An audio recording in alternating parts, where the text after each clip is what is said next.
Los soldados de Hitler. U-boats, féretros de hierro.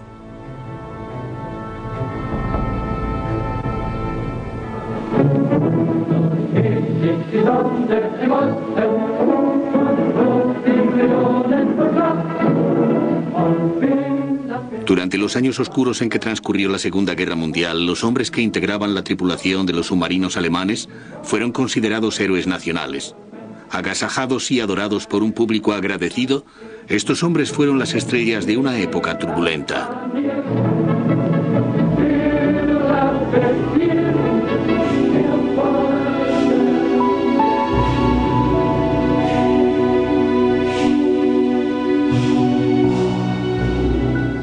Pero no sin esfuerzo se habían ganado toda esa fama y adoración.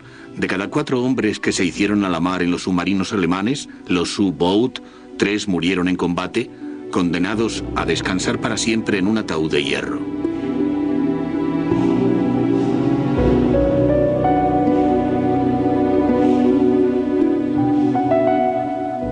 De los 40.000 hombres que se embarcaron en los submarinos alemanes, 5.000 fueron capturados y 30.000 murieron en combate. Solo 5.000 pudieron regresar a casa. Esta es su historia.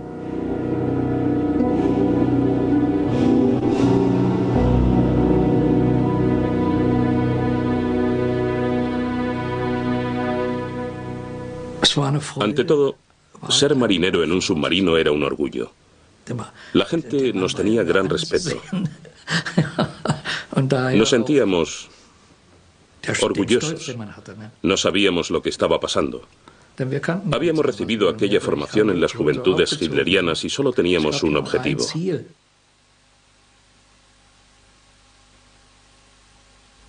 Éramos jóvenes, teníamos grandes ilusiones. La propaganda de Hitler decía que solo los alemanes valían algo, que el resto no eran nadie. Yo me eduqué así en mi juventud. Y cuando hundíamos un barco gritábamos ¡hurra!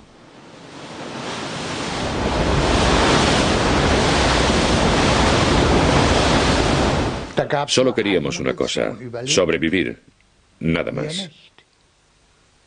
O el enemigo o nosotros. La lucha despiadada que se desencadenó entre los convoyes aliados y la flota de submarinos alemanes se ha descrito muy a menudo como un asunto caballeresco en el que todavía prevalecían las leyes de la decencia y la humanidad. Pero como en todo conflicto, esta guerra entre submarinos tenía su lado oscuro. Y luego nos dieron instrucciones para que declarásemos la guerra total. Les lanzamos torpedos a todos los barcos extranjeros. Al principio recogíamos a los marineros del agua y nos los llevábamos como prisioneros. Y luego los dejábamos cerca de la costa. Todo aquello también sucedió. Pero después fueron tiempos terribles. Nosotros le proporcionábamos provisiones a la tripulación enemiga. Tenían suministros que les proporcionábamos nosotros. E incluso los remolcábamos hasta una distancia segura. Solo entonces hundíamos el barco. En los últimos años de la guerra, eso ya no era posible. Entonces, yo mismo viví la experiencia de tener que sobrevivir en el agua.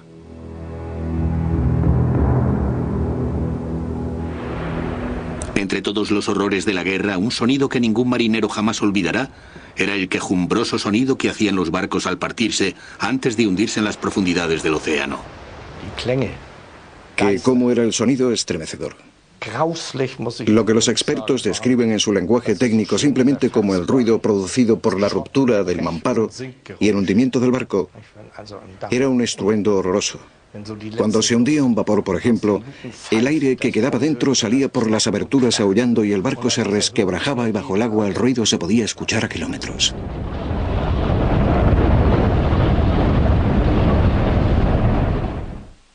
En septiembre de 1939, cuando estalló la guerra, el almirante Karl Dönitz tenía 57 submarinos a su disposición. aunque esta era solo una parte de la enorme flota que había prometido Hitler. Los submarinos, una vez en el mar, marcaron el inicio de un conflicto naval que se prolongaría a lo largo de 6 años.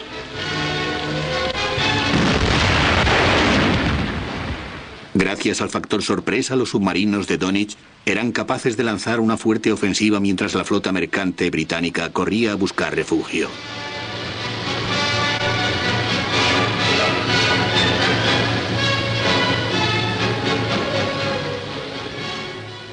Durante esta etapa temprana de la guerra, la formación era larga, intensiva y solo se destinaba a los mejores reclutas. La tripulación de los submarinos constituía la sección con más glamour de la Marina de Guerra. Los tripulantes de los submarinos también eran los mejor pagados. Si estabas sano, podías entrar en la Marina. Pero para ir en un submarino, tenías que tener unas condiciones especiales. Tenías que pasar unas pruebas que garantizasen que eras, como decían entonces, apto para submarinos. A finales de la guerra quizá ya no era así, pero cuando a finales de 1940 o comienzos del 41 me ofrecí como voluntario, tuve que pasar todas las pruebas para demostrar que estaba en buenas condiciones en todos los aspectos. Y me dijeron que era apto para submarinos. Cuando íbamos a atracar en el puerto, llevábamos izado el gallardete, que llevaba escrito el número de toneladas que habíamos hundido. Si habían sido muchas toneladas, se le concedía al comandante la Cruz del Caballero. Nosotros estábamos eufóricos. Tocaba una banda y venían chicas de la BDM, versión femenina de las juventudes hitlerianas, y nosotros nos sentíamos muy orgullosos de llegar a puerto. Recibíamos una paga extra por estar a bordo, otra por manejar la maquinaria, un suplemento en concepto de peligrosidad, otro por hacer inmersiones, el suplemento base y el sueldo normal de un soldado, así que cuando llegábamos a puerto salíamos del submarino como locos.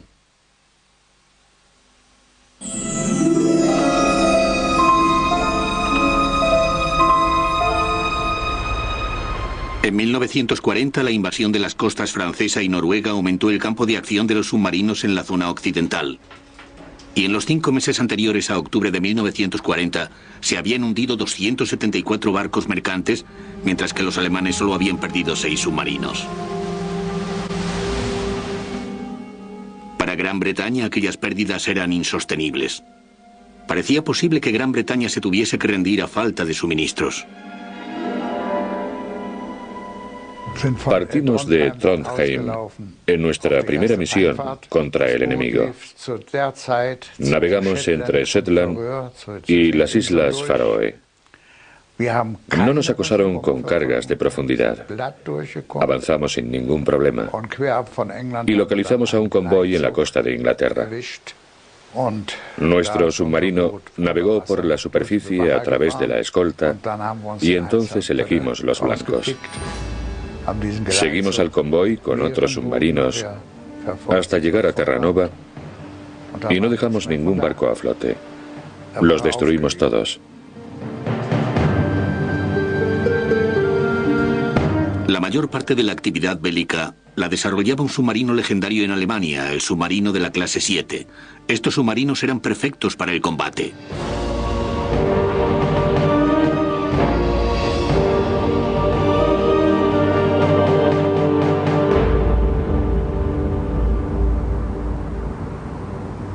Provistos de una falsa torre que emergía solo 5,2 metros por encima de la línea de flotación, los submarinos eran difíciles de distinguir desde más de 1 milla de distancia, incluso en plena luz del día.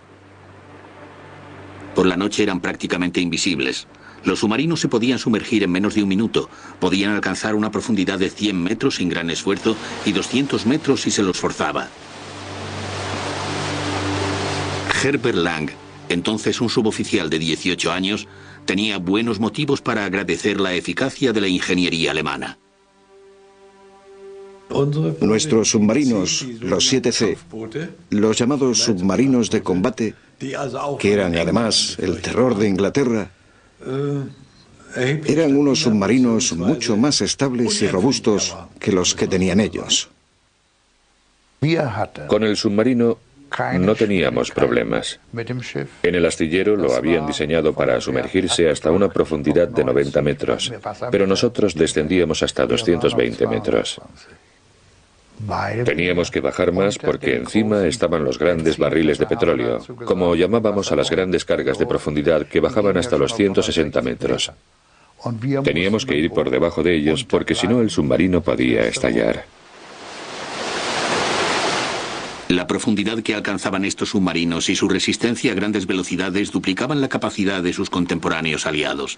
El tipo 7 era capaz de recorrer 7.000 millas a 12 nudos sobre la superficie y 90 millas a una velocidad de 4 nudos cuando estaba sumergido. El progreso era excesivamente lento durante la inmersión. El motor eléctrico solo alcanzaba las 8 millas por hora en estado de inmersión.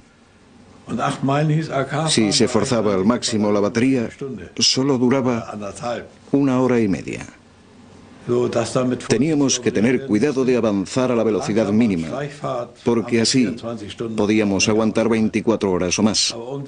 De vez en cuando teníamos que salir a la superficie y entonces era cuando nuestro adversario tenía la oportunidad de perseguirnos y de destruirnos.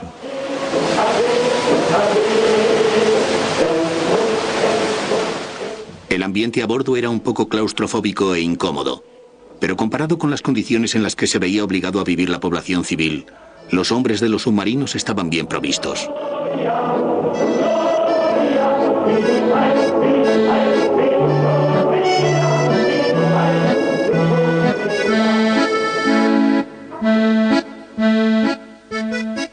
Nadie lo sabe mejor que Rudolf Goodman, que fue cocinero de uno de estos submarinos.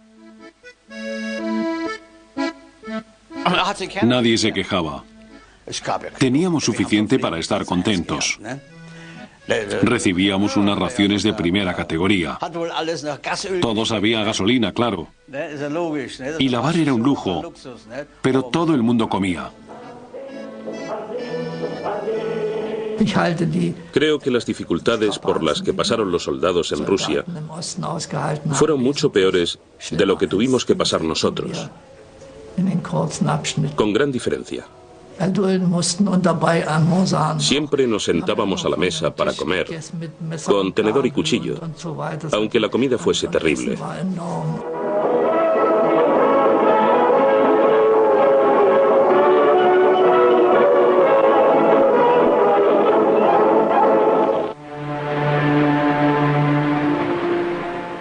Los submarinos provocaban el temor y la aversión en el enemigo. Su modo de hacer la guerra les parecía despiadado, malicioso e impersonal. Sin embargo, la tripulación de los submarinos estaba compuesta por hombres con un profundo sentido de la humanidad, que tenían que vivir y luchar bajo unas condiciones extremadamente severas.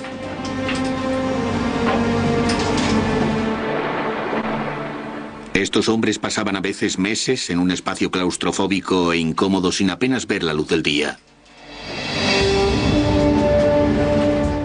La falta de agua significaba que se tenían que dejar crecer la barba. Vivían en un ambiente hediondo con olor a sudor, envueltos por el ruido, la gasolina y el calor.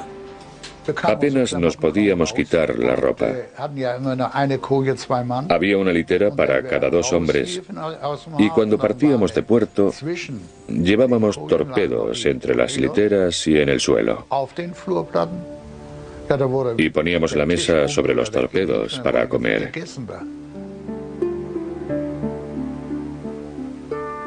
El olor era hediondo allí dentro. Pero no solo eso, sino que no te podías cambiar de ropa durante el viaje. Te ibas a la cama o te echabas en las mismas condiciones en las que estabas mientras trabajabas. Te podías lavar con agua caliente, pero era el agua refrigerante, el agua de mar de los motores diésel. Con esa agua era con la que nos lavábamos.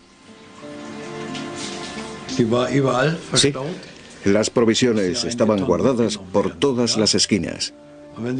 Llevábamos varias toneladas. En cuanto a los baños había 2, pero uno estaba lleno de provisiones. Imagínate el lío porque éramos unos 40 o 50 hombres. Para un civil eso es inimaginable.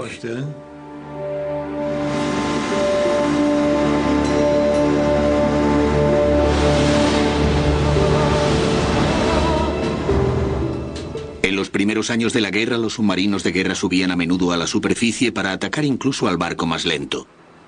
Las maniobras de los submarinos consistían en atacar a barcos mercantes solitarios. La mayoría de los barcos aliados fueron destruidos desde la superficie, desde el cañón de cubierta que llevaban los submarinos para destruir a los barcos desarmados.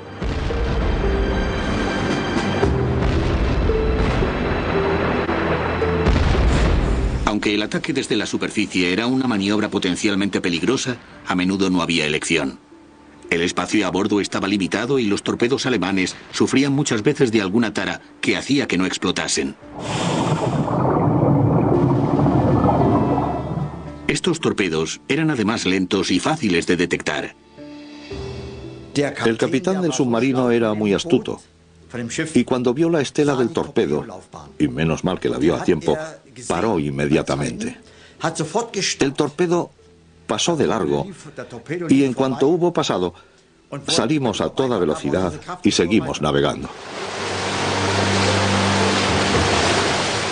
A pesar del peligro, los tripulantes de los submarinos disfrutaban de un gran éxito, y a medida que fue aumentando rápidamente el número de barcos hundidos, estos hombres bautizaron este fácil periodo de victorias como los tiempos felices.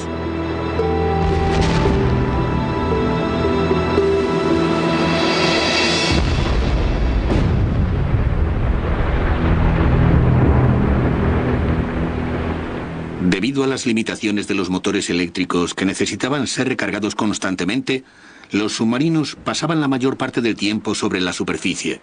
Los submarinos de la Segunda Guerra Mundial no eran realmente más que torpederos sumergibles, dotados con una capacidad de resistencia a las inmersiones muy limitada.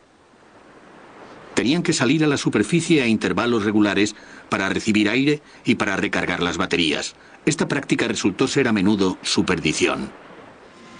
Son muchos casos en que los destructores o los aviones destruyeron a los submarinos que estaban en la superficie, reponiendo combustible o recargando baterías. 60 años después de los acontecimientos, Werner Seimer todavía recuerda vívidamente los efectos de un ataque aéreo.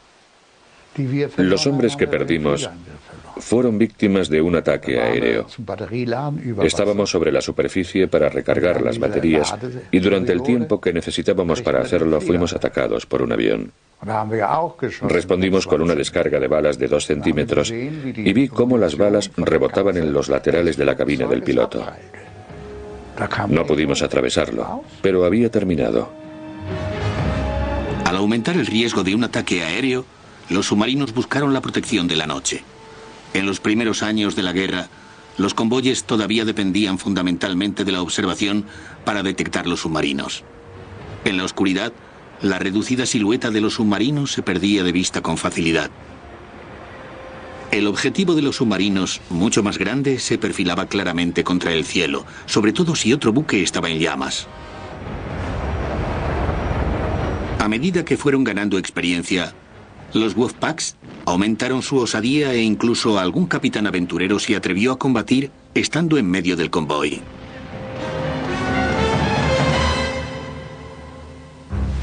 Cuando detectábamos un barco o un convoy durante el día, intentábamos adelantarlo manteniéndonos fuera de su vista. Nos aproximábamos a toda velocidad y luego nos sumergíamos y esperábamos hasta que el barco viniese hacia nosotros.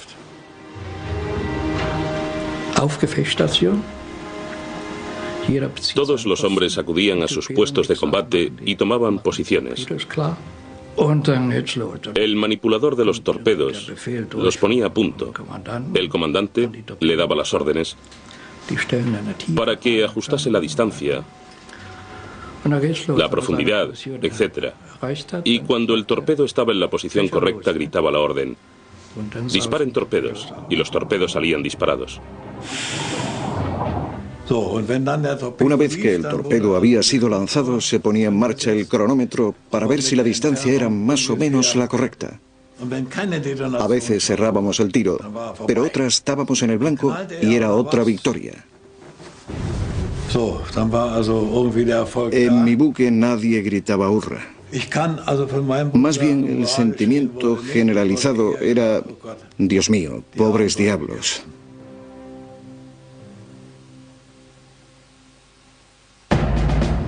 Los torpedos que disparaban los submarinos eran también su talón de Aquiles. A medida que los torpedos avanzaban hacia el objetivo marcado, la estela que iba dejando en el agua revelaba la posición del submarino. Así que una vez que se lanzaban los torpedos no había demasiado tiempo para celebrar la victoria o para pararse a pensar en el fracaso. Si el convoy iba bien protegido, al primer ataque sonaría la alarma. En unos segundos, el cazador se podía convertir en la presa y comenzaba entonces la verdadera prueba para la tripulación del submarino. Se trataba de la lucha por la supervivencia. Había que burlar al enemigo que estaba encima y para ello empezaba una partida mortal al escondite. Las cargas de profundidad esparcidas por una zona podían hundir el submarino o causarle el suficiente daño como para hacerlo subir a la superficie a tiro de los cañones de sus perseguidores. Cuando nos perseguían con cargas de profundidad, la gente se desquiciaba. Era algo horrible. Y si hay alguien que diga que no tenía miedo, está mintiendo. Las cargas de profundidad te destrozaban los nervios. Cuando nos lanzaban cargas de profundidad, teníamos que permanecer sumergidos. Si nos perdían de vista, no lo pasábamos tan mal, pero las persecuciones de 24 horas eran algo difíciles de soportar. Sobre todo cuando el indicador de la presión fallaba, los cristales volaban por todas partes y se iba la luz, que era lo que sucedía con las ondas expansivas.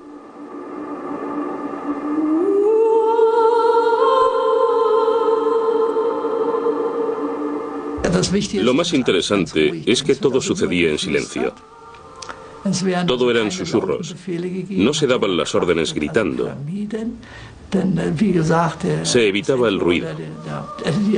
Bajo el agua, el sonar emite un sonido muy fuerte. A menudo los submarinos alcanzados se hundían lentamente en el océano. A la tripulación impotente solo le quedaba la lenta agonía de esperar hasta que la presión causase la implosión del casco.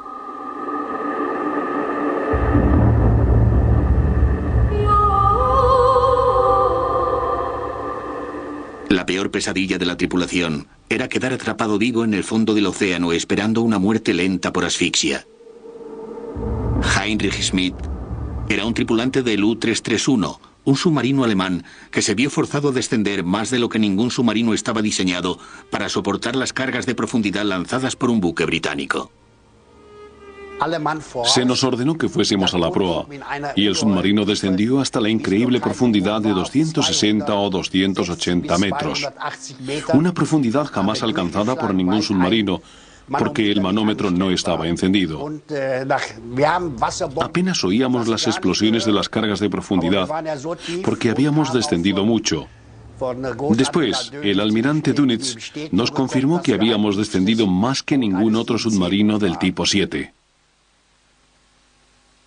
Podíamos oír la explosión de las cargas de profundidad sobre nosotros. Oías el ruido que producían al chocar con el agua y luego un sonido sibilante.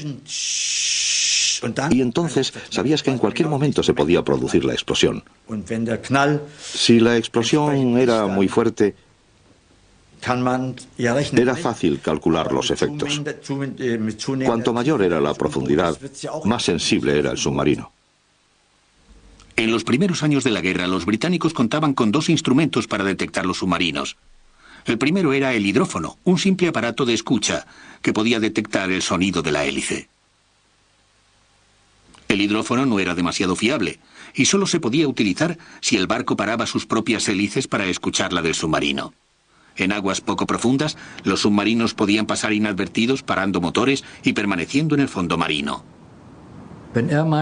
Ellos lanzaban las bombas al agua, las cargas de profundidad, y avanzaban a todo motor. Y nosotros también navegábamos a todo motor. Pero de repente ellos paraban y nos oían avanzar a toda velocidad. Y entonces nos lanzaban otra carga de profundidad.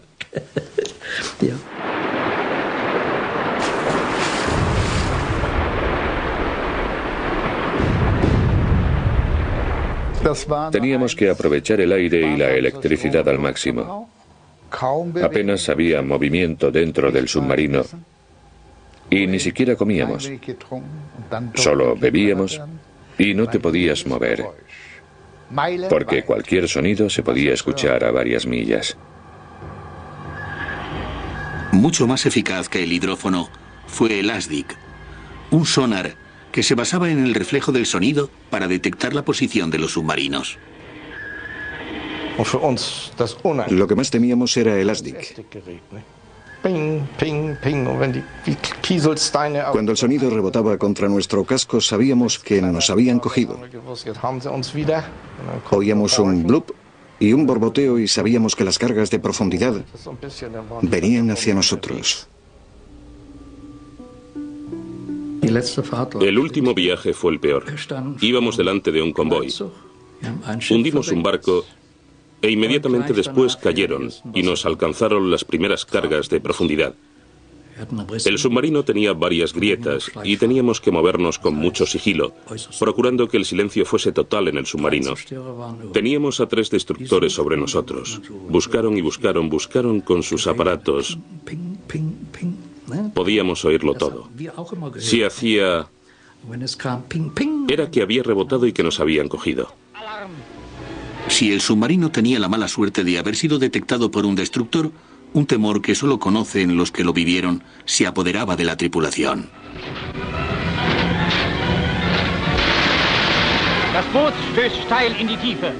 Todos se apiñaban tensos y en silencio para escuchar el latido de los motores de los destructores sobre sus cabezas. Sabían que una carga de profundidad bien dirigida podía convertir su hogar submarino en una tumba de acero.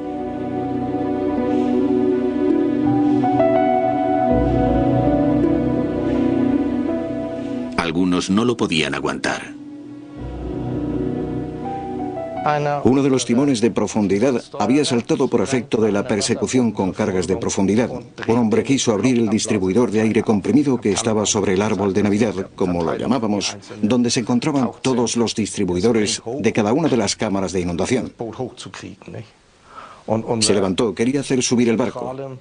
Nuestro compañero de control, Willy Dithue, fue tranquilamente hacia él y le dio un ligero golpe en la cabeza con una llave inglesa haciéndole caer. Willy cerró la válvula y pusimos al chico boca abajo en una hamaca.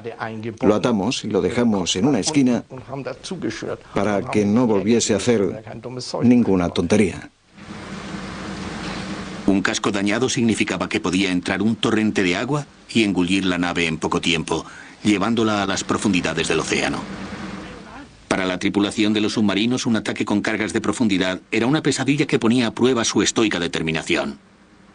La tensión psicológica era inmensa durante el tiempo que esperaban a que las ondas expansivas de una carga les alcanzasen sin saber si sus consecuencias serían fatales. No te puedes imaginar lo que era que te cayese una bomba cerca. La resonancia bajo el agua produce un estruendo tan fuerte que ni siquiera una bomba lanzada en tierra producía un sonido semejante. En el caso de que hubiese daños, estos solían ser que las válvulas estallaban, los interruptores de los motores salían disparados, la nave temblaba. Y entonces la situación era crítica.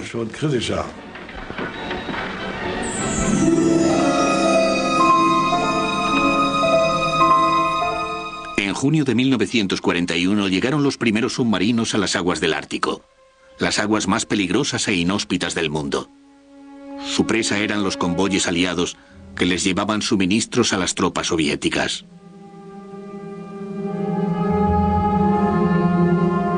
Para los navegantes de ambos bandos, las condiciones de vida en el Ártico fueron demasiado terribles. Una pesadilla interminable y húmeda de niebla, hielo y tormentas de nieve. Aunque la amenaza de un ataque enemigo era lo que más temían los marineros, la muerte les podía sobrevenir también por exposición a las inclemencias del tiempo, por congelación o ahogamiento en medio de las feroces tormentas. No sorprende que los hombres que sobrevivieron a aquellas condiciones se ganasen una fama y un estatus equivalente al de los pilotos más famosos de la Luftwaffe.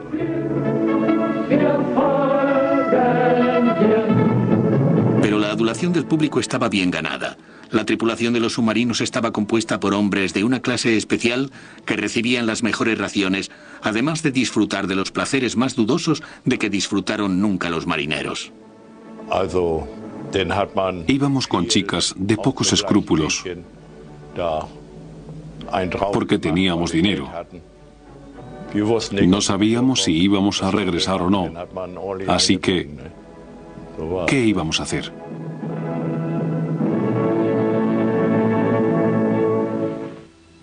En septiembre de 1941, los submarinos recibieron órdenes para acudir al Mediterráneo, mientras los británicos se esforzaban por mantener su plaza en Malta y por preservar sus bases egipcias frente al Africa Corp. En su nuevo campo de acción, los submarinos no solo destruyeron valiosos barcos portadores de suministros, sino que hundieron a 3 destructores y un portaaviones, el Ark Royal. El precio fue, sin embargo, alto. Se perdieron 7 submarinos con sus 7 tripulaciones formadas para combatir. Estuve a punto de morir en el Mediterráneo. Nos atacó un avión a plena luz del día. No transcurrió mucho tiempo antes de que empezasen a caer las bombas y de que llegase otro avión. Derribamos a uno con el cañón de 2 centímetros, a pesar de que se había quedado atascado.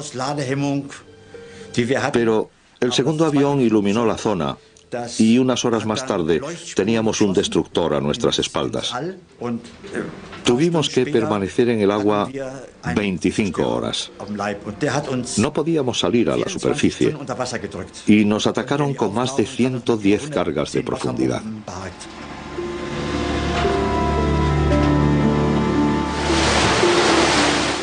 Aunque el radio de acción de los submarinos iba en aumento, también sus compromisos.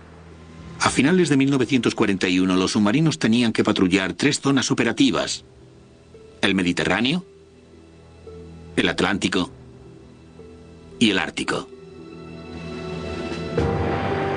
De los 81 buques británicos hundidos, la flota de submarinos era responsable de todos los hundimientos menos 3.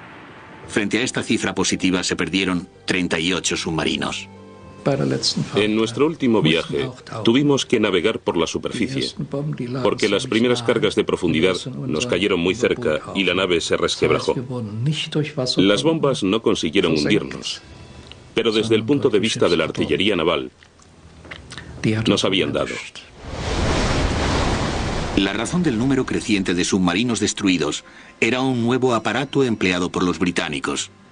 El detector de señales de alta frecuencia, el HAFDAF, permitía que los barcos localizasen a los submarinos por sus señales de radio. El HAFDAF fue un éxito y su introducción en 1941 fue otra de las razones para que cambiase el curso de los acontecimientos en la guerra naval. Durante el transcurso del año 1941 empezaron a proliferar los radares en los topes de los destructores británicos. El nuevo radar perfeccionado tendría una influencia decisiva en el desarrollo de la guerra en el Atlántico. Los tiempos felices habían acabado. La Marina de Guerra alemana estaba sufriendo la derrota en el Atlántico y todavía habrían de llegar peores noticias.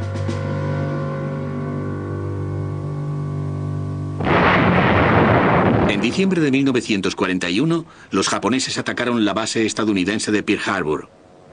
Y días después, Hitler le declaró la guerra a los Estados Unidos. Dönitz le declaró la guerra a todo barco mercante norteamericano. Solo disponía de 5 submarinos, pero utilizó esta escasa fuerza con efectos letales.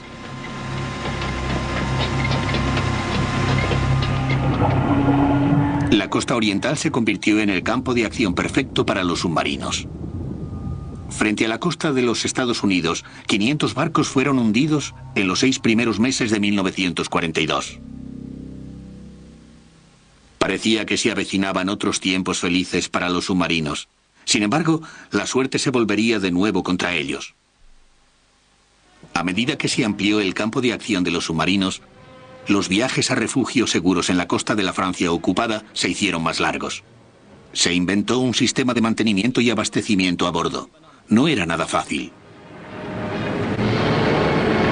Los enormes submarinos de la clase 9 fueron convertidos en naves de abastecimiento a las que llamaban vacas lecheras. Estas naves podían aportar el combustible, las armas y hasta reparar otro submarino en el mar. Estas maniobras requerían un tiempo considerable y en medio del Atlántico, aún con un tiempo apacible y lejos de la mirada perspicaz del enemigo, eran unas maniobras peligrosas. Unos aviones ingleses nos descubrieron y nos empezaron a lanzar bombas y cohetes. Un cohete impactó en la torre y mató al oficial al mando y a otros 12 hombres al momento. El comandante y yo asumimos el mando de la nave. La sala de control del submarino estaba en llamas. Llevábamos 20 torpedos a bordo y no era nada agradable la idea de pensar que podía arder y explotar. La balanza se estaba inclinando inexorablemente contra la Kriegsmarine en el Atlántico. Con la entrada de Estados Unidos en el conflicto, la proporción de barcos que construían los aliados superaba con mucho el número de pérdidas. Y aún más significativas eran las pérdidas en cifras de submarinos que estaban sufriendo los alemanes a una velocidad alarmante.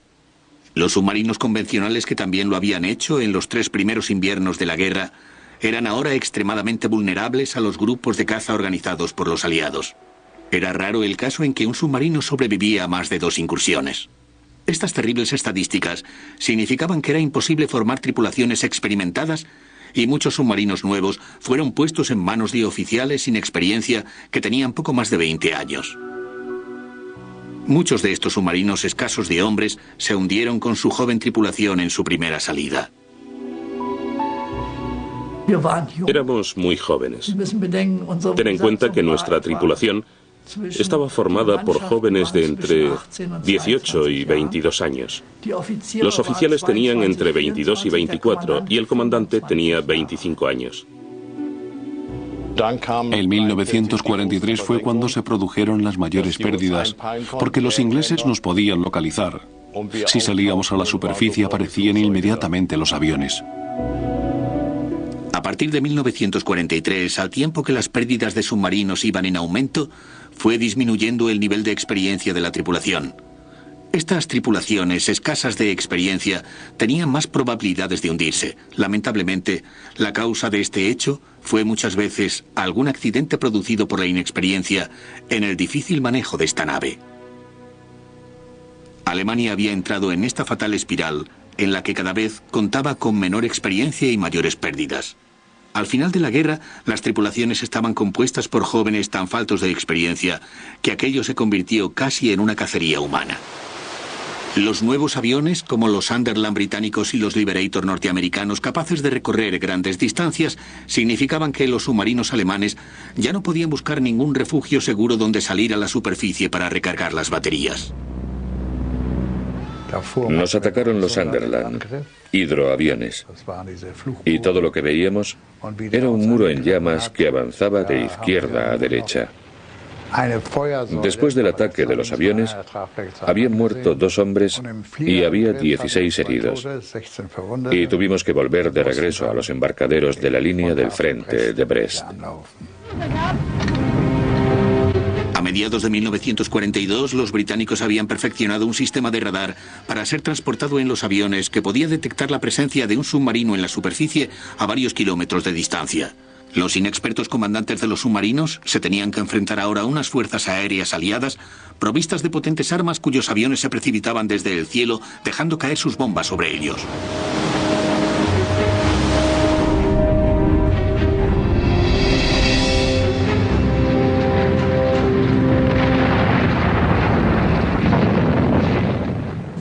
El 17 de julio nos atacó un avión de la clase Liberator, pero conseguimos alcanzarlo. Nos disparaba a una altura relativamente escasa, a unos 40 o 60 metros sobre el agua, pero lo derribamos.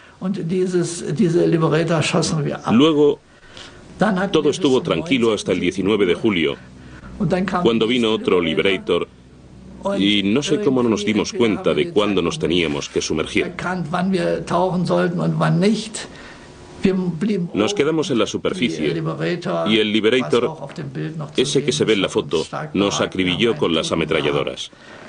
Murió un hombre y hubo 7 heridos en el puente, y menos mal que pudimos sumergirnos unas horas después y recuperarnos un poco para volver conmocionados a casa. Incluso antes de la entrada forzada de Estados Unidos en la guerra, la penosa situación de los alemanes ya había empeorado tras el descubrimiento hecho por la Marina Británica en 1941 de un ejemplar del código secreto Enigma en un submarino alemán hundido. Todas las señales que se enviaban a los submarinos estaban codificadas, y solo podían ser decodificadas con el libro que contenía el enigma. Este descubrimiento les permitía a los aliados descifrar los códigos alemanes y descubrir la posición de los Wolfpacks. Los comandantes alemanes no sabían que su código había sido descifrado, y de nuevo el número de pérdidas aumentó de forma dramática. Solo en el mes de mayo de 1943 fueron destruidos más de 40 submarinos. Dönitz se vio finalmente obligado a ordenar la retirada de la flota de submarinos del Atlántico Norte. Los alemanes habían perdido la batalla en el Atlántico y con ella cualquier posibilidad de ahogar a la isla fortaleza que era Gran Bretaña.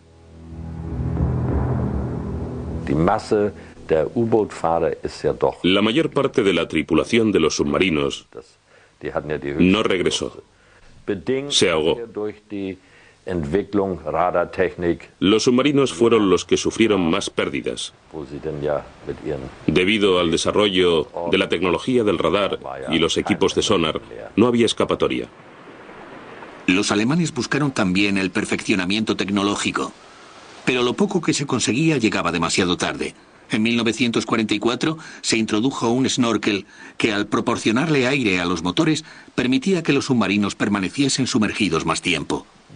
No salíamos a la superficie. Nuestro submarino iba equipado con un snorkel y podíamos navegar durante horas bajo el agua gracias a este aparato. Solo teníamos que extender el snorkel, reponer el combustible y seguir navegando. Otra innovación tecnológica fue el torpedo de clase 5, diseñado para detectar el ruido de los motores. Desgraciadamente, estos torpedos demostraron tener la alarmante tendencia de regresar de vez en cuando hacia el barco que los había lanzado. Con todo, al principio se consiguieron algunos éxitos. El día de Navidad de 1943 hundimos un destructor desde nuestro U-415. Quería atacarnos y venía rugiendo hacia nosotros. Estábamos a una profundidad periscópica. Nos tuvimos que sumergir inmediatamente y lanzamos un Soundkönig. Estos torpedos detectan el sonido. El torpedo siguió la dirección de su objetivo e impactó contra el destructor. Solo disparamos el torpedo acústico T5, el Soundkönig, hacia el barco. En mi opinión, no fue una buena idea porque los británicos formaron pronto la defensa. Las corbetas remolcaban una boya con resonancia acústica, es decir, una boya que emitía un sonido. Y aquello atrajo al torpedo, cuyo objetivo era el sonido, y el torpedo explotó allí mismo. Cuando los aliados enviaron a su devastadora flota el día D a través del Canal de la Mancha, en junio de 1944, los submarinos alemanes quisieron cometer un último acto de desafío. 45 submarinos se juntaron para combatir contra la flota aliada. Se perdieron 30. Para entonces, las propias bases de los submarinos estaban siendo atacadas y los tanques de los submarinos eran el objetivo de los bombardeos aliados. De lo que guardo un peor recuerdo es de Toulon. Nuestro submarino estaba en el astillero, en el puerto. Y la tripulación estaba de permiso cuando los bombardeos de los ingleses lo destruyeron. Los hombres que estaban de permiso, entre los que nos incluíamos el comandante y yo, recibimos un telegrama que decía que teníamos que ir inmediatamente a Toulon. Cuando íbamos por el puerto y vimos nuestro submarino dañado, tengo que decir que se nos saltaron las lágrimas. El submarino era nuestra casa. Con él habíamos regresado sanos y salvos tras 5 misiones contra el enemigo, y aquello dolía mucho.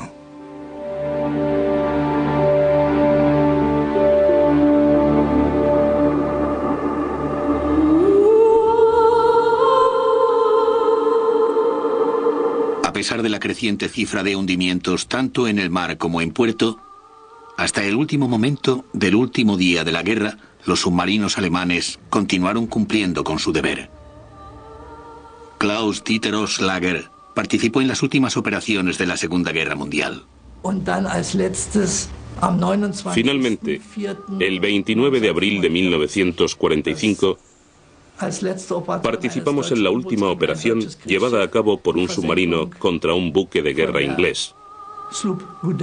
El hundimiento del Gudel. El Gudel se hundió llevándose a buena parte de la tripulación. Recibimos un informe del oficial al mando en el Gudel, una vez acabada la guerra, en el que aparecía la cifra de 117 muertos. El 4 de mayo, el almirante Dönitz, ahora cabeza de Estado, les dio orden a los submarinos de que cesasen las hostilidades. Fue un conmovedor discurso de despedida a unas tropas valientes y entregadas a la lucha. Mis valientes marineros, 6 años de guerra quedan detrás de nosotros. Habéis luchado como leones contra una fuerza con una superioridad aplastante, con una entereza y coraje intactos. Pero ahora debéis de poner las armas tras esta batalla heroica sin igual. Debemos honrar a nuestros compañeros muertos. Compañeros, mantened vuestro espíritu de marineros con el que luchasteis con tanta valentía y determinación durante tantos años.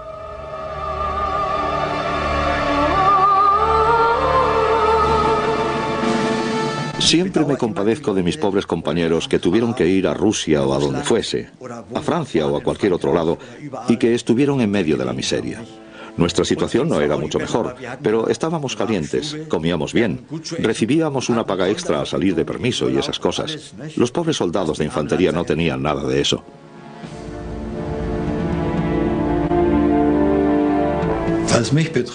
En cuanto a mi situación, jamás pensé que regresaría a casa.